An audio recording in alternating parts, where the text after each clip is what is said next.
வணக்கம். தினத்தரணி செய்திகள். நெல்லை மாவட்டம் பாளை நீதிமன்ற வளாகத்தில் நுகர்வோர் புதிய நீதிமன்ற கட்டிடம் நீதியரசர் தமிழ்வாணன் அவர்கள் தலைமையில் திறக்கப்பட்டது.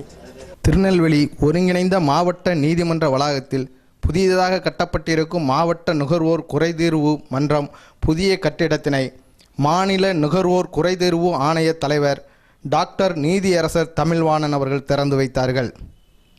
நிகழ்ச்சியில் முதன்மை மாவட்ட நீதிபதி ராஜசேகர், மாவட்ட ஆட்சியர் சந்தீப் நந்தூரி, மாவட்ட நுகர்வோர் குறைதீர்வு மன்ற தலைவர் நாராயணசாமி,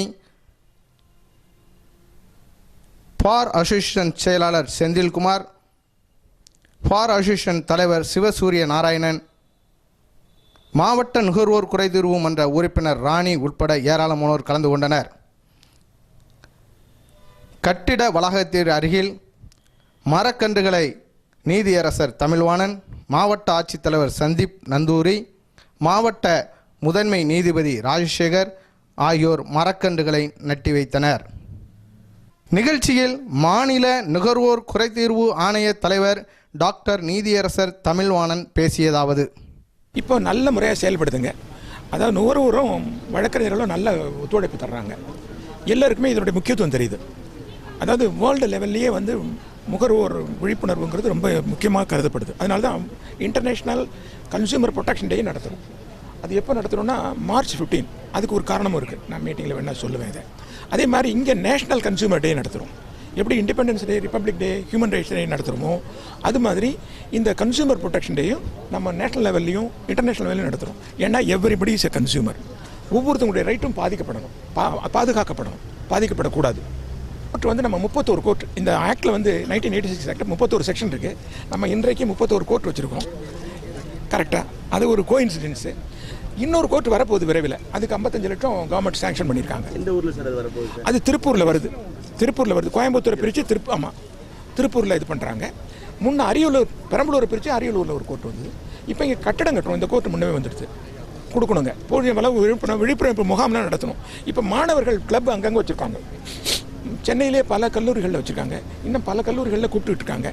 அங்கே இங்கே அட்வொகேட்ஸை கூட அனுப்பலாம். இப்போ கலெக்டர்லாம் கலந்துட்டாங்கன்னா நல்லாயிருக்கும். ஏன்னா அவங்க கருத்துக்களை அங்கே சொல்கிறதுக்கு வாய்ப்பு இருக்கும். ஏன்னா we are one among the public. நாங்கள் ஆகாயத்துலேருந்து குதிச்சில்லை. நாங்களும் எல்லாரை போல் மனிதர்கள் தான். அப்போ நமக்குள்ள ஒரு கோஆர்டினேஷன் இருந்தால் தான் இது ஒரு ரியல் இம்ப்ளிமெண்டேஷன் இருக்கும் இல்லையா? மக்களுக்கு அவங்களுடைய ரைட்ஸ் தெரியும். என்னன்னு கேட்டிங்கன்னா, அதாவது நுகர்வோர்ங்கிறது யாருன்னு கேட்டால் ஒரு பொருளை விலை கொடுத்து வாங்குறவங்க, எந்த பொருளாக கூட இருக்கலாம், அல்லது ஒரு சர்வீஸ் பெறுபவர்கள். சர்வீஸ்னால் இப்போ டாக்டர்கிட்ட போகிறாங்க, ட்ரீட்மெண்ட் இருக்காங்க, தவறான ட்ரீட்மெண்ட் அவங்களுக்கு பாதிப்புனா அவங்க கேஸ் போட்டு நான் சைடு கேட்பாங்க. ஒரு சர்வீஸ் எலக்ட்ரிக் கனெக்ஷன் ஏதோ ஒன்று ஆகிடுது. சிலது ISI இருக்கணும், சிலது அக்மார்க் இருக்கணும். இதெல்லாம் இல்லைன்னா நடவடிக்கை எடுக்கலாம். இப்போ மருந்துலேயே கூட அதில் date of manufacture, date of expiry எல்லாம் இருக்கணும்.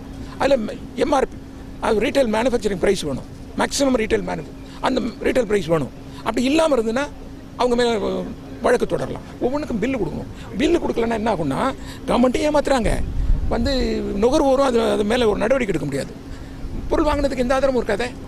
பல பொருட்கள் காலாவதியான பொருட்கள்லாம் இப்போ விற்க முடியாது. அது மெடிசனாக இருக்கலாம், ஃபுட்டாக இருக்கலாம், குழந்தைகளுக்கான பொருட்களாக இருக்கலாம், எதுவாக வேணாலும் இருக்கலாம். அப்போ நுகர்வோருக்கு விழிப்புணர்ச்சி எடுத்தால் தான் தரமான பொருட்களை நம்ம பெற முடியும். ஆமாம், நுகர்வோர் இது இல்லையா?